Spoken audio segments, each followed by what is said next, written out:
Iyi ni radio BBC gahuza miryango ivugira i Londres kuri metero 19 25 31 na 41 no ku mirongo ya FM mu karere k'ibiyaga bigari no kuri internet kuri bbcgahuza.com.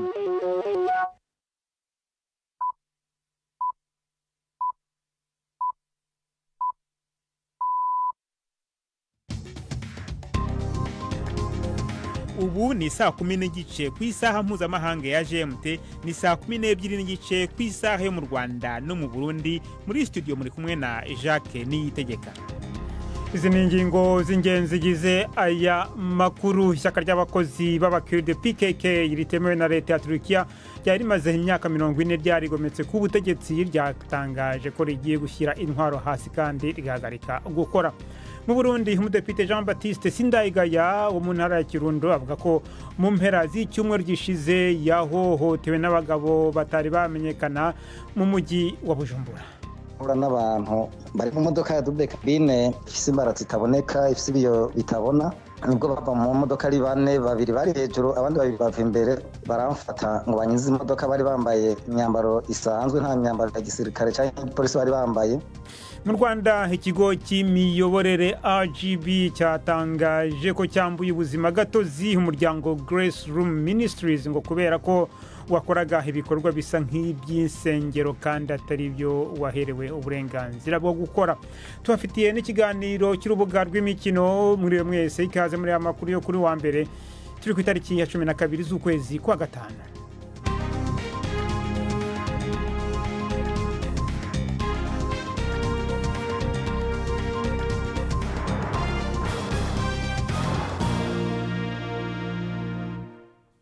Aya makuru ku buryo burambuye ni mukanya Nina Iradukunda maze kutugezaho muri make amakuru y'ingenzi avugwa hirya no hino ku isi. Ibihugu vya Leta Zunze Ubumwe za Amerika n'Ubushinwa vyashatse guhagarika intambara y'ubudandaji mu kwemeranya kugabanya cane amakori vyari vyarashinze ku bicuruzwa ku mpande zose. Izo mpande zompi zemeje kugabanya amakori y'ibicuruzwa biva hanze ku rugero rw'ibice 115%. Urwo rugero rutuma amakori menshi ya Amerika agabanuka ku bice 30%, amakori y'Abashinwa nayo akaja ku bice 10. Hazoba kandi n'agahengo k'iminsi 90 kugira ngo habe ibindi biganiro. Aya masezerano yashitswe ko inyuma y'ibiganiro vyabereye Geneve ku mpera z'indwi iheze. Ayo makori yabanje gushigwako na President Trump yari kugira ingaruka ku budandaji bw'amamiliyaridi amajana y'amadolari. Abantu bo muri Beijing bashimye ayo masezerano mashasha. Uyu numwe muri bo avuga ko ayo masezerano habana icizere ko ari mu nzira nziza yo gutora umuti. Ubwa mbere bwo iyi ni inkuru nziza cyane. N'imiburiburi ibintu biriko bitera bije imbere mu nzira nziza. Uko biri kose dutegereza kumenya ko intambara y'ubudandaji n'amakori hagati y'Ubushinwa na Amerika ari ugutakaza ku mpande zompi kandi nta nyungu bizana. Ku buzima bw'abanyagihugu bato bato, numva ko gushika kuri uyu mwumvikano n'imiburiburi bitwereka ko muri kazoza ibintu bizotera imbere mu nzira nziza. Nibaza ko biha abantu icizere ko ibintu biri mu nzira nziza yo gutora umuti. Imwe mu ntambara zamaze igihe kirekire ku isi isa n'iyaheze nyuma yaho umuhayi PKK w'abakurde washatse kwiyonkora kuri Turkiya umenyesheje kuri kurasenyuka no guhagarika urugamba rwo kurwanya Turkiya. Imishanirano ya PKK yamaze imyaka 40 yashatse kubaho ku gihugu cigenga c'abakurde bagize nk'ibice 20% by'abanyagihugu bose bo muri Turkiya hamwe n'uburenganzira bwinshi.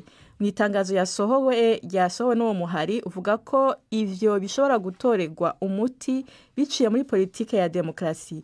Iyo ntambara yatumye abantu barenga ibihumbi 40 bapfa, ubwicanyi yateje bunatandukira mu bihugu bibanye.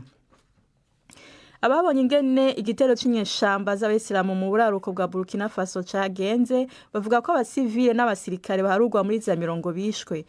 Ababa mu gisagara ca Jibo bavuga ko umugwi munini w'abagwanyi bitirira Islam bafitanye isano n'umuhari wa Al-Qaeda batereye icarimwe ibigo vya gisirikare, ibituro vy'igipolisi n'amazu y'abantu. Hagati aho ishirahamwe mpuzamakungu riharanira agateka k'azina muntu Human Rights Watch ryagirije ingabo za Burkina Faso ko zagize uruhara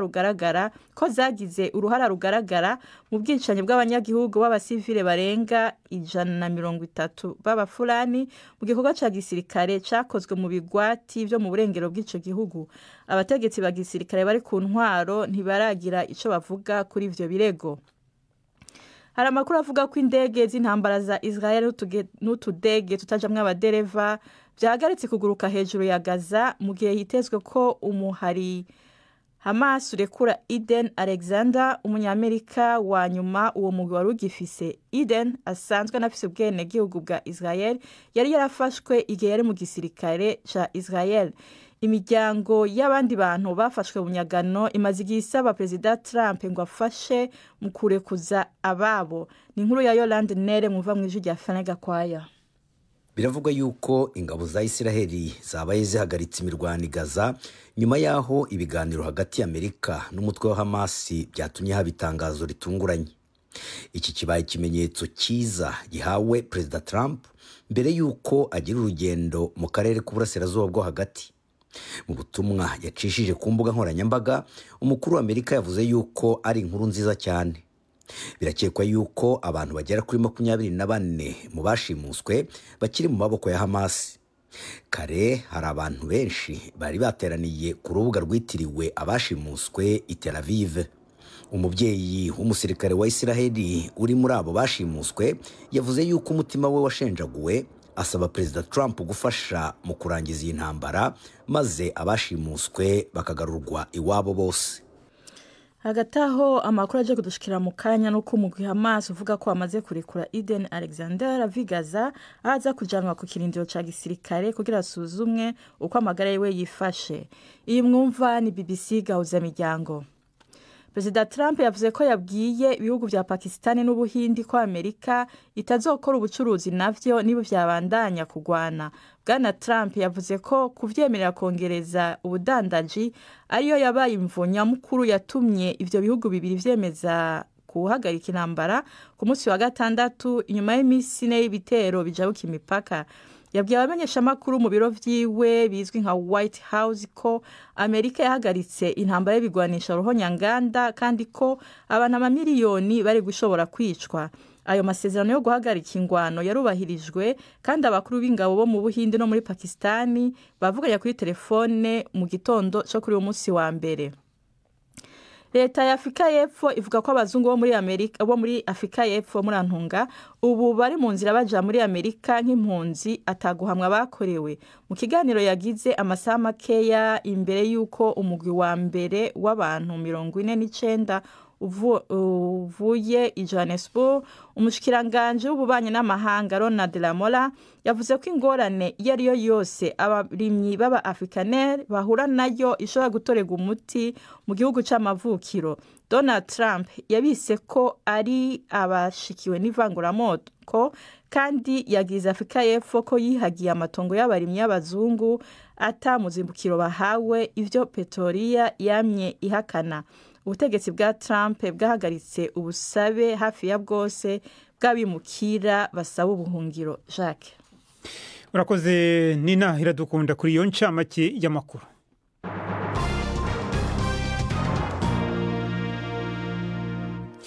Amakuru ku buryo burambuye reka tuyahere muri Turikiya. Ishyaka ry'abakozi b'abakiride PKK ritemewe na leta ya Turikiya ryari rimaze imyaka 40 ryaregometse ku butegetsi ryatangaje ko ryemeje gushyira hasi intwaro maze rigahagarika ibikorwa byaryo. Iki cyemezo kije gikurikiraho ubusabe mu kwezi kwa kabiri bw'umuyobozi wa PKK yifunze Abdullah Öcalan wasabaga ho mutwe guhagarika ibikorwa byawo. Abantu barenga 40,000 baguye muri ayo makimbirane. Ni inkuru ya Orageren mugezweho na Prime Ndikumagenge. Iyo ngingo ni kimenyetso ko harangiye imwe mu ntambara zari zimaze imyaka myinshi yatangujwe na PKK mu 1984 irondera ko intara y'abakiride yoronka ubwigenge bemerewe inyuma y'ingwano ya mbere y'isi. Ivyo ntivyigeze bishika, ariko PKK yabandanije urugamba. utwigoro two kurondera amahoro twaraje turagenda, ariko ubu ibintu biratandukanye. Uwatanguje PKK Abdullah Öcalan niwe yateye akamo k'amahoro ari mwibohero riri mwizinga ahafungiwe kuva mu 1999. Ntibizwi ico we n'abamushigikiye nabo bazoronka, ariko hari ukwibaza ko azocagirirwa ikigongwe. Kandi abanyepolitike b'abakurde bizeye ko hazoba ibiganiro bishasha vya politike n'inzira yuko uburenganzira bw'abakurde bwiyongera gusumba. Impande zompi ubu zari zifise kandi impamvu zo gushika ku mwumvikano. PKK yaraseserejwe n'igisirikare ca Turkiya muri iyi myaka ya vuba, kandi ivyahindutse mu karere vyatumye bibagora gusumba nawe bacuditse gukorera muri Iraq na Syria. Perezida Erdogan nawe akeneye gushyigikirwa n'imigambwe ya politike y'abakurde hamwe yoshobora gusubira kwitoza mu matora y'umukuru w'igihugu ategekanijwe mu 2028. Inkuru ya Orageren. Dukomereze mu Rwanda aho ikigo cy'imiyoborere RGB cyatangaje ko cyambuye ubuzima gatozi umuryango Grace Room Ministries washinzwe kandi ukayoborwaga na Pastor Julienne Kabanda. RGB ivuga ko uyu muryango wakoraga ibikorwa bisa n'iby'insengero kandi atari byo waherewe uburenganzira bwo gukorera mu Rwanda. Uyu muryango wagaragaraga mu bikorwa by'amasengesho nk'uko bikorwa n'amatorero, mu gihe wari wemerewe gusa ibikorwa byo gufasha mu mibereho myiza y'abaturage. Guhagarikwa kwa Grace Room Ministries kwatunguranye kuko hari hashize igihe uyu muryango ukora nta nkomyi. Ni inkuru ya Jean Claude Mwambutsa. Inyarutarama ku cyicaro cya Grace Room Ministries hari hasanzwe hahora urujya n'uruza rw'abantu, ubu nta n'inyoni itamba. Icyugi kinini cyo ku marembo yinjira ubu kirakinze kizengurukijwe umugozi w'amabara y'umutuku n'umweru nk'akoreshwa n'igipolisi kigaragaza ahantu hatarengwa. Urebeye kure bigaragara ko n'amazu y'ibiro azengurukijwe wa mugozi twabonye ku marembo yinjira. Mu itangazo cyasohoye ku wa gatandatu, ikigo cy'igihugu cy'imiyoborere RGB kivuga ko cyahagarikiye ubuzima gatozi umuryango Grace Room Ministries kubera kutubahiriza amategeko agenga imiryango nkawo.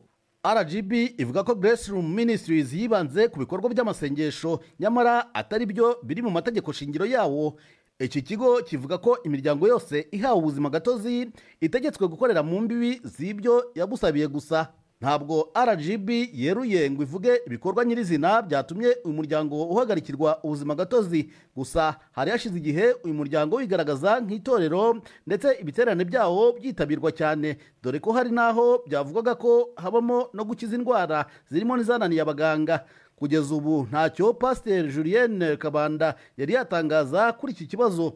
Natwe twagerageje kumushaka ngo tumubaze uko yakiriye iki cyemezo, ariko ntibyadushobokeye. Ibikorwa by'umuryango Grace Room Ministries byabaga buri wa kabiri, ku wa kane no ku cyumweru. Ni umuryango wabarwaga mu yitwa Ministeri, ubarirwa ku rutonde rwifasha, ariko ntabwo wabarwaga nk'urusengero. Washinzwe mu mwaka wa 2018, uyoborwa na Pastor Julienne Kabanda. Kuva icyo gihe uyu muryango wakunze kwitwara nk'itorero, cyakora nta bundi wari warigeze uhagarikwa cyangwa ngo wihanangirizwe bimenyekane.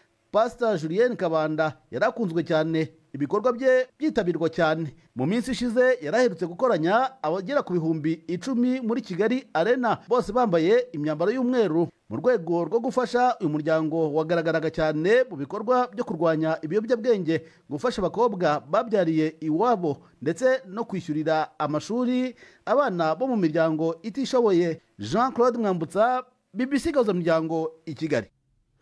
Mukomeje kumva BBC Gahuza Miryango, muradukurikira kandi kuri Kisoro FM mu majyepfo ya Uganda. Abari kuri internet muradukurikira kuri Facebook live. Tugeze ku isaha ya saa 12:43 ku masaha yo mu Rwanda no mu Burundi. Hano muri studio za BBC Londres turi saa 11:43.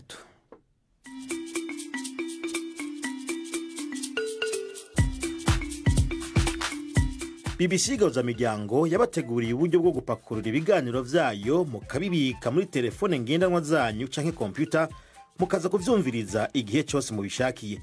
Ibiganiro bya BBC Gahuza Miryango mukunda nk'amakuru, imvo n'imvano, urunana, ikiganiro cy'abagore cyangwa abaza muganga, ubu biraboneka kuri podcast. Ja ku rubuga rwa BBC Gahuza Miryango arirwo bbcgahuza.com urondore ahari podcast. amakuru yose y'uburyo podcast ikora n'ukuntu wayishyira muri telefone yawe byose urabisangayo. pakurura ikiganiro ukunda canke amakuru wumvirize uko ushaka aho uri hose ntusubire gucikwa na kimwe. Taramana ibiganiro vya BBC Gahuzamiryango kuri podcast.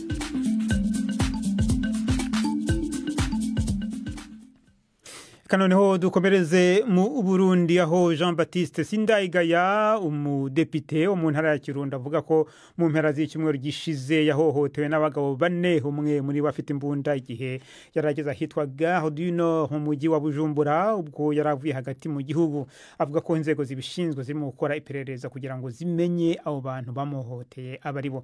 Navuganye nawe mu kanya kashize maze atangira mbwira uko byagenze. Nari maze imisi mu gihugu hagati ngarutse Bujumbura twaheruka mu yugurwa icese y'amatora azoba 2025 niho rero manutse ku wa gatandatu mu gihe cy'isaha 1:30 z'ijoro n'abantu bari mu modoka ya double cabine ifise imbaratsi itaboneka ifise ibiyo bitabona, nibwo bava mu modoka ari bane, babiri bari hejuru abandi babiri bava imbere baramfata ngo banyize imodoka. Bari bambaye imyambaro isanzwe nta myambaro ya gisirikare cyangwa polisi bari bambaye, kiretse umwe aje mu nyuma afise inkoho yari yambaye impuzu za gipolisi. Rero niho nazamana bafata ngo banyurize imodoka, nanje turagwana basahura n'amafaranga 500 nari mfise na telefone ntoya nari naguze. Bamaze kunyiza mu modoka niho haba ugutabarizwa, abapolisi bari hirya baca baraza biruka, niho bankuye mu modoka.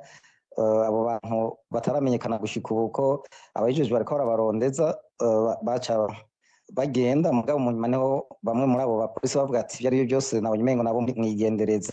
Ego nivyo vyashitse. None wowe wabashije kubamenya? Oya, ntabwo nashoboye kumenya muri ico gihe, ntabwo namenye.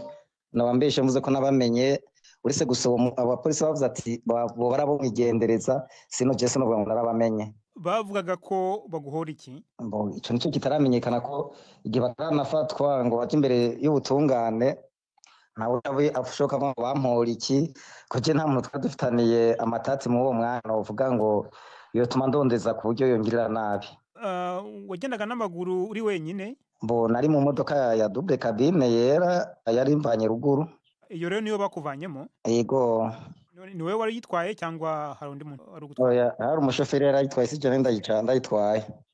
None umushoferi wese yigendera ntiyagutabara? Oya, yarandindiriye yacagarika imodoka ararindira aranyene bihera biheze rero turagenda. Bara guhohoteye ku buryo bukabije cyangwa byari ibintu byoroheje? Mu bisanzwe umuntu muri ko muragwana murakubitana ko bankubise yo mu jisho, bankubise yo mu jisho cyane ndatakaza ubwenge. Rero nibo batangura kushaka kunyiza modoka maze gutakaza ubwenge, ubundi bwo tukiri hasi twari twananiranye ko bonyiza modoka. Byabaye ngombwa ko mujya kwa muganga? Yego, naragiye kwa muganga bara imiti, ariko n'umusi nabonana n'umudoktere. Wavuze ko igipolisi cyabimenye kuko ngo hari abari bari hafi aho. Ubo mu gipolisi baravuga ko iyi dosiye igeze he?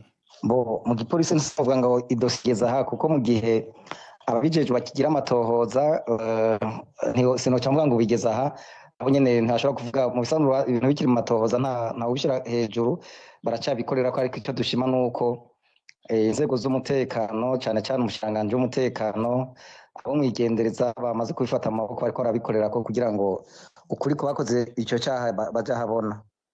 None icyo gihe bagufata ntago wabwiye icyo ukora uwo ari we? Narababwiye ati je n'umushinga amateka, hama bacavuga ati fata n'uyo nyene nshira mu modoka tugende. Hanyuma iyo modoka abo bantu bashaka gushyiramo, hari abandi bantu bari barimo bashobora kuba bari bahohotewe cyangwa wari wenyine? Uwo bari bahohoteye nawe nyene nibo bace batwara ku izone mu Kamenge, bagenda bavuga ko ari we yamhohoteye, amandagenda kuri zone ndababwira ati umuntu ntarengane, nawe yariko arahohoterwa nkanje mumureke yitahire. Wowe usanzwe uri umudepite wo muri ihe shyaka? Bari banditse ku bimenyesha makuru bari bavuze ngo je no bamva ngo mu mugambwe CNDD-FDD. Oya, simba umugambwe CNDD-FDD, ahubwo mva mwishira hamwe rimwe mu mashira hamwe asanzwe aserukira ubwoko bw'abatwa mu Burundi. Mu bisanzwe Jesse nta matatu dufitaniye na leta, nta ngorane rimwe dufitaniye na leta kabisa, cyari CNDD-FDD. Depite Jean Baptiste Sindayigaya turacyagerageza kumva icyo igipolisi cyo mu Burundi kivuga kuri ibyo uwo mudepite yavugaga. BBC gahuza miryango tugeze ku isaha ya 12:49 mu Rwanda no mu Burundi.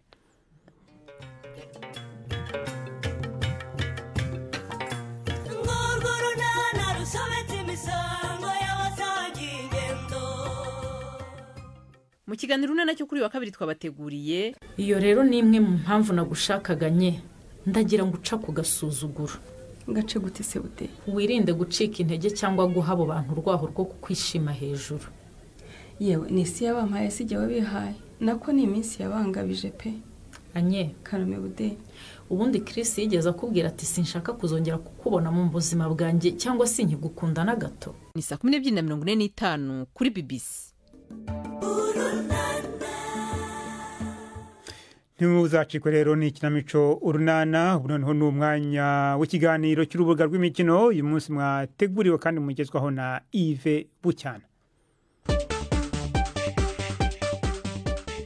Mwireho neza bateze amatwi BBC ay'imikino uyu munsi nyahere mu Rwanda. Shampiyona y'umupira w'amaguru Rayon Sport na APR FC zikomeje gukubana ku gikombe cya shampiyona. Kwa gatandatu APR FC yatsinze Amagaju ibitego 3-1 ifata umwanya wa mbere by'agateganyo, ariko ejo ku cyumweru Rayon Sport yishubije uwo mwanya nyuma yo gutsinda Police FC igitego 1-0 mu gihe hasigaye imikino 3 kuri buri kipe ngo shampiyona irangire. Rayon Sport ni ya mbere n'amanota 59 ikarusha inota rimwe APR FC.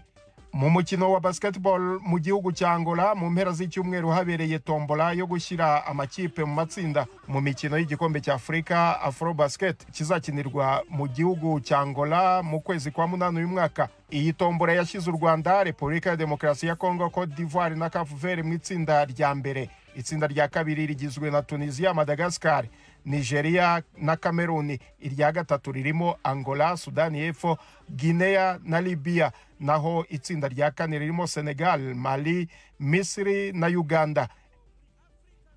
Mu Burundi imikino y'igikombe cyitiriwe umukuru w'igihugu yari muri kimwe cya kane mu mpera z'icyumweru. Flambeau du Centre yasezereye Aigle Noir yitsinze igitego 1-0. Vitalo ikuramo Interstar yitsinze ibitego 3-0. Bumamuru yo ibona itike ya kimwe cya kabiri inyagiye Lelière ibitego 6-0. Naho Musongati isezerera Dynamique kwa gatandatu yitsinze igitego 1-0.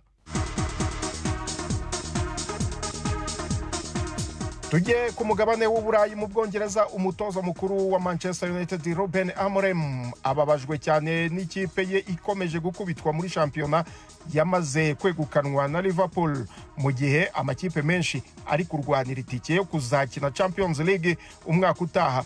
Ibindi kuri iyi shampiyona tubibwirwe na Prudence Ngyumva. Newcastle na Chelsea namwe mu makipe agihatanira kurangiza shampiyona mu myanya 5 ya mbere kugira ngo abone itike yo gukina Champions League mu mwaka w'imikino utaha. Ibitego bya Sandro Tonali na Bruno Guimaraes byafashije Newcastle gutera intambwe ikomeye yo kugera kuri iyo ntego. Byorohejwe kurushaho nuko Chelsea yakinnye iminota irenga 50 ifite abakinnyi 10 nyuma y'ikarita itukura yahawe rutahizamu Nicola Jackson mu mpera z'igice cya mbere. Binasobanuye ko atazongera kugaragara mu kibuga kugeza shampiyona irangiye kubera guhagarikwa imikino ibiri isigaye. Nottingham Forest imaze hafi shampiyona yose iri ku mwanya wa gatatu, ubu ni ya 7 nyuma guhagamwa na Leicester City yamaze no kumanuka mu cyiciro cya kabiri bikanganya 2-2. Manchester United yo yongeye kwandagazwa ku kibuga cyayo kuri inshuro ya 17 yatsinzwe na West Ham 2-0. Ni nako byagendekeye Tottenham Hotspur yatsinzwe umukino wa 20 muri 38 igize Premier League. Mu buryo buteye isoni no gutangara, amakipe yombi yicaye ku myanya ya 16 n'iya 17. Kuri Arsenal intego nyamukuru y'urugendo rwayo n'umutoza Mikel Arteta kuri Stade Anfield yari yo kwihagararaho no kurwana ku mwanya wa kabiri mu kwirinda kupeporwa n'andi makipe akomeje kuyisatira no kuyotsa igitutu. Nyuma yo kwinjizwa ibitego 2 nta nyishyu mu gice cya mbere, ibyo Mikel Arteta yabwiye abakinnyi be mu karuhuko byatanze umusaruro mu gice cya kabiri kuko Gabriel Martinelli na Mikel Merino bashoboye kugombora batahana inota risa n'irivuye mu menyo ya rubamba, cyane ko Arsenal yanarangije umukino n'abakinnyi 10. Merino wahawe ikarita ya kabiri y'umuhondo bimuviramo kwirukanwa mu kibuga. Manchester City yatsitariye kuri Southampton inanirwa kwinjiza igitego mu izamu ry'ikipe ya nyuma yatsinzwe ibitego 82 imbere y'uwo mukino. Bisobanuye ko Arsenal, Newcastle, Manchester City, Chelsea, Aston Villa na Nottingham Forest zose zigifite amahirwe yo guhanganira gukina Champions League mu mwaka utaha, nubwo urugero rw'amahirwe rurutana bitewe n'ubukana bw'imikino ibiri buri kipe isigaje gukina. Urakoze cyane Perida. Mu gihugu cya Espagne, Barcelona irakoze imitwe y'intoki ku gikombe nyuma yo gutsinda El Clasico ya gatatu muri uyu mwaka inyagiye Real ibitego 4-3 kuwa gatandatu. Nyamara Real Madrid niyo yabanje ibitego 2-0 byaje kwishyurwa igice cya mbere kikarangira ari 3-2. Nyuma mu gice cya kabiri Barcelona yaje gushyiramo igitego cya kane, Real nayo itsinda icya gatatu, ariko birangira nyine Barcelona yegukanye amanota 3. Bivuze ko Barcelona irusha Real Madrid amanota 7 mu gihe hasigaye imikino 3 gusa ngo shampiyona ya La Liga irangire. Naho mu gihugu cy'Ubutaliyani, Napoli yarayitsitaye inganya na Genoa ibitego 2-2 bituma Inter Milan iyisatira ku rutonde rw'agateganyo harimo ikinyuranyo cy'inota rimwe gusa. Napoli ifite 78 ni ya mbere mu gihe hasigaye imikino 2 gusa ngo shampiyona isozwe. Ayo niyo y'imikino nabateguriye uyu munsi. Gendi Yves Bucyana. Turakoze Yves Bucyana. Reka tugume umupira w'amaguru. Waba wemera imbaraga z'icyo bita inzarasi cyangwa amarozi mu mupira w'amaguru ni ikibazo gisa n'icyabaye karande mu karere k'ibiyaga bigari ndetse n'ahandi muri Afurika, aho bamwe mu bakinnyi bishingikiriza imbaraga zitaboneka z'umwuka aho kugendera ku bushobozi bwabo mu kibuga. Ariko hari n'abakinnyi benshi bemeza ko ubupfumu budakora. Frederic Nsabiyumva akaba na kapiteni w'ikipe y'igihugu mu Burundi n'umwe mu bahoze bakoresha amarozi ariko afata umwanzuro wo kubihagarika. Umunyamakuru wacu Alain Majesté Barenga yamusanze mu gihugu cya Swede aho akinira, ategurira inkuru ikurikira n'inkuru tubasubiramo. Ibintu by'amagatengate ntibikora kubera iyo babikora nimba babikoresha muri Afrika abakinnyi bamaze kugenda gukina za Barcelona, za Real Madrid, za Manchester United. Kubera iki batabikora kugira bashike hari kuko abanyafrika biraboneka ko bavyizera kenshi. None nimba bavyizera nibatware Coupe du Monde turabe.